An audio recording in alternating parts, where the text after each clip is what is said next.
The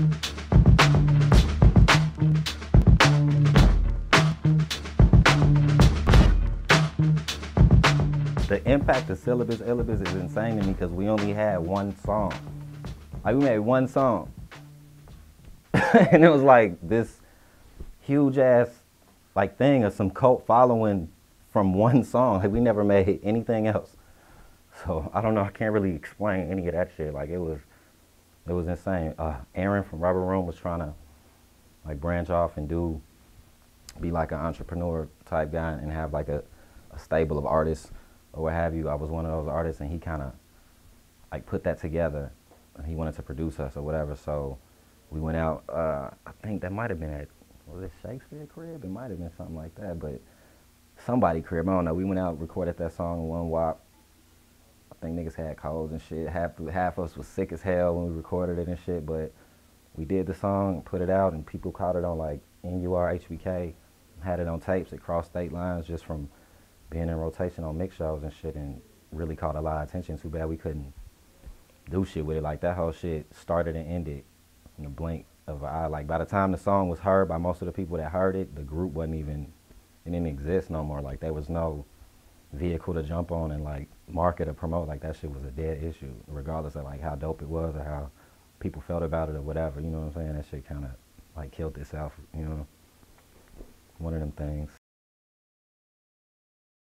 It was, originally it was me and Two Kennedy, who's now Rio.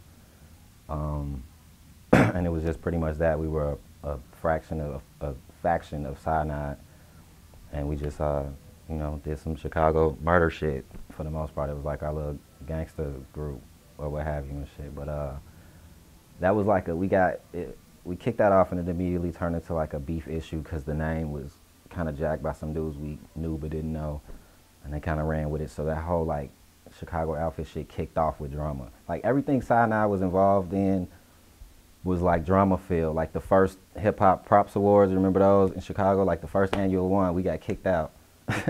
Like, cause some shit happened, nigga said some shit, we was rapping, and somebody tried to punch my man, and it just went up, you know what I'm saying? So we got kicked out the props awards. Like, so I don't know, it was a crazy ass time. So Chicagoutfitt came out, same issue. We had beef right off the bat because niggas stole the name and da-da-da, so it was just this whole fiasco and shit. But that was me and Two. It turned into me, Two, Spark, and Slappy, Two little brother, who is now Julio, who is on the album, the new shit. He's on a lot of shit. Like, I got his shit, he's still in the rotation or whatever the fuck. But Chicagoutfitt was just that. It was a whole lot of motherfucking beef. And it was basically me and Two, expanded to me, Two, Spark, and Julio. And now it's like it's one album out that I think, it's on iTunes. We dropped the joint. We didn't drop it till 2006. Outfit created it way before that, like in the 90s. We just didn't get around to actually putting something together. Because Two was in different spots. I was in different spots. I lived in Cali for a minute. He was in Atlanta for a long time. So we finally got together and did that like in 2006. So it's on iTunes. It's digitally available. It's out there. It's on CD Baby if you want hard copies and shit. Like, it's out there. It's probably one of the most slept on pieces from Chicago, a Chicago group. Like, that shit is on some Chicago Mob Deep shit or something. But, you know, you hit, you miss, keep it moving and shit. That was me, Spark, Dirty, Verb. Pretty much. We never recorded, as a unit, we never recorded shit, because like Dirty don't record shit, pretty much, you know what I'm saying? That's my nigga, 100 grand, but that nigga's like scared of the booth or some shit. Like, he don't record and shit, so we can never really get that nigga to, like, live shows though, we'll do it, and he'll freestyle his verse, whatever, you know what I'm saying? But I don't know what the fuck you was gonna say. I can't back you up. You freestyling every verse and shit, like, you know. But it was all good. Like, that was a nice little run. It taught me about live shows. Like, that dude has really put in a lot of work on the circuit and knows the ins and outs of anything that got to do with a crowd, an audience, from 5 to 500 to 5,000. Like, Dirty give it to him. So I learned a lot of shit with the whole Freeloadaz shit. It just wasn't no like solid material that came out of this shit. It was like a lot of shows, a lot of experience, a lot of weed smoked, you know what I'm saying? A lot of rehearsing.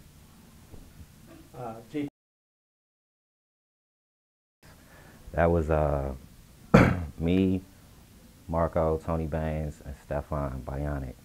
At first, I wasn't in the shit. Like, how I got in that shit was Thought 4 was recording at the same studio I was recording at, and it was the Monkey House. That's the house of Tony Bangs, Marco, who's Diodato now, like we still rock, and Stefan Taylor, Bionic.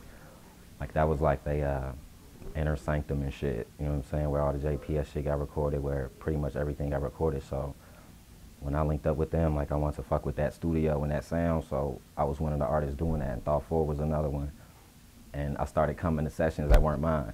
I started coming to sessions that was his sessions and shit, just to be around the shit. I was just in that shit. I'm a lab rat. After work, I'm to the studio. Before work, I'm to the studio. Shit, I'm late for work. Fucking, I'm gonna call off. I'm in the studio, you know what I'm saying?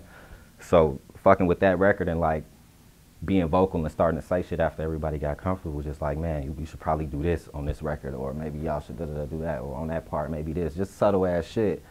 And Bangs, Marco, and Stefan eventually came to me and was like, yo, you got fresh ideas, this, and that. Like, you should jump on this Schmedrick shit that we doing. We trying to do this album. And at that point, they had already done, like, what, 2, 3 shows at Elbow or something, around whatever. You know what I'm saying? They had picked up a little following in their own right on some shit, and adding me to the shit was, like, the final piece of the puzzle in everybody's eyes. So, shit, I'm like, I'm always ready to work. I'm waiting for that. So we just went, recorded a lot of shit.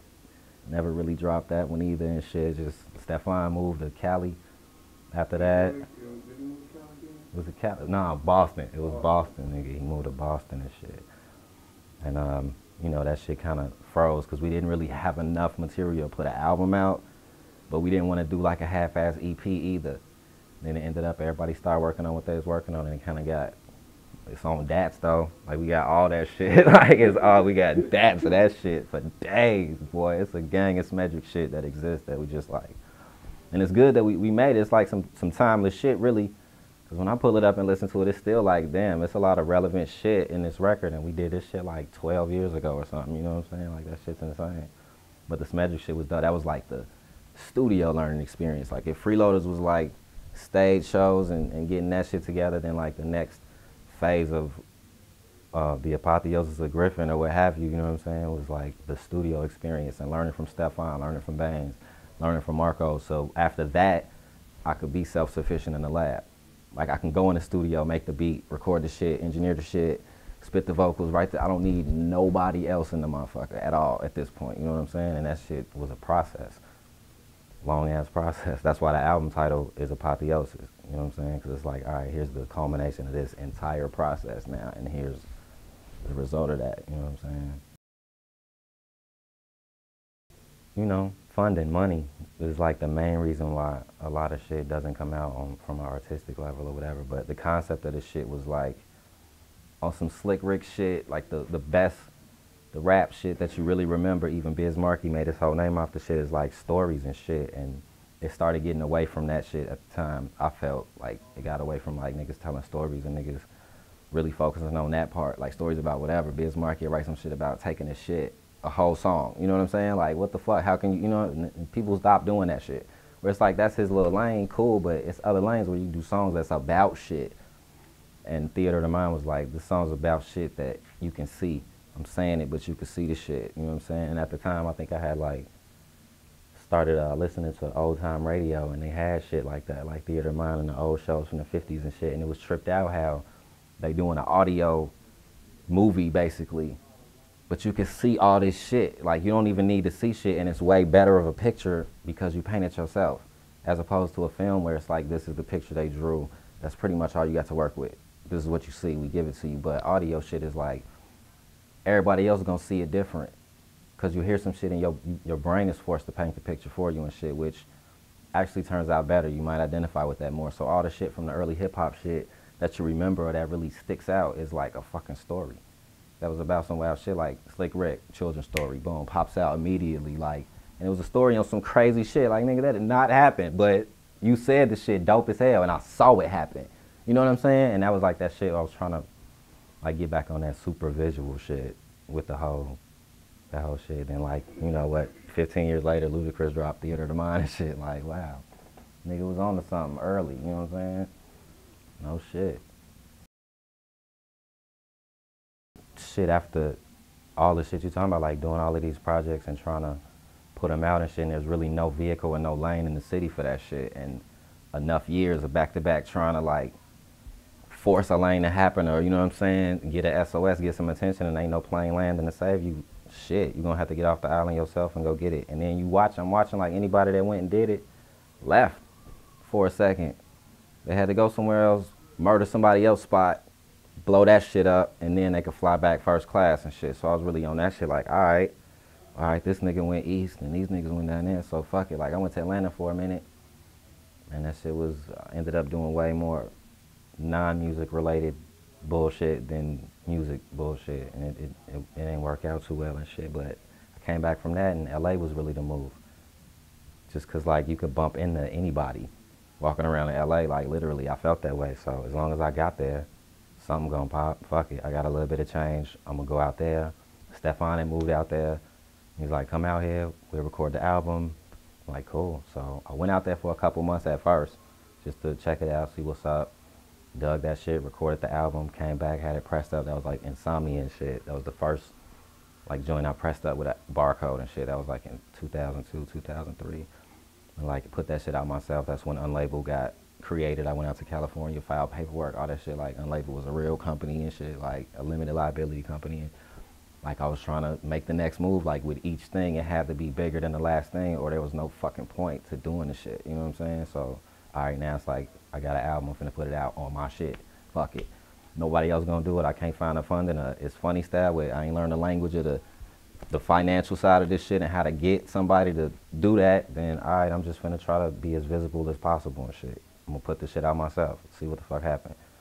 So I did that.